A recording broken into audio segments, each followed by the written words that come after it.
এবার পদোন্নতি দিয়ে 201 জন কর্মকর্তাকে যুগ্ম সচিব করল সরকার। তারা এতদিন উপসচিব ও সমপর্যায়ের পদে কর্মরত ছিলেন।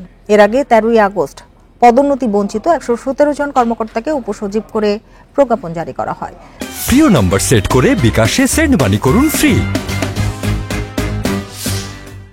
রোববার জারি করা নতুন প্রজ্ঞাপনে যুগ্ম সচিব পদে পদোন্নতির কথা জানায় জনপ্রশাসন মন্ত্রণালয়। এতে বলা হয়, পদোন্নতি পাওয়া কর্মকর্তারা জনপ্রশাসন মন্ত্রণালয়ের জ্যেষ্ঠ সচিব বরাবর অথবা ইমেইলে যোগদানপত্র জমা দিতে পারবেন। প্রজ্ঞাপনে আরও বলা হয়, কোনো কর্মকর্তার বিরুদ্ধে বিরূপ বা ভিন্ন তথ্য পাওয়া গেলে তার ক্ষেত্রে এই আদেশ সংশোধন বা বাতিল করা হবে। ছাত্র জনতার আন্দোলনের মুখে শেখ হাসিনা সরকারের পদত্যাগের পর থেকে প্রায় প্রতিদিনই সচিবালয়ে জড়ো হচ্ছেন পদোন্নতি থেকে বঞ্চিত কর্মকর্তা কর্মচারীরা।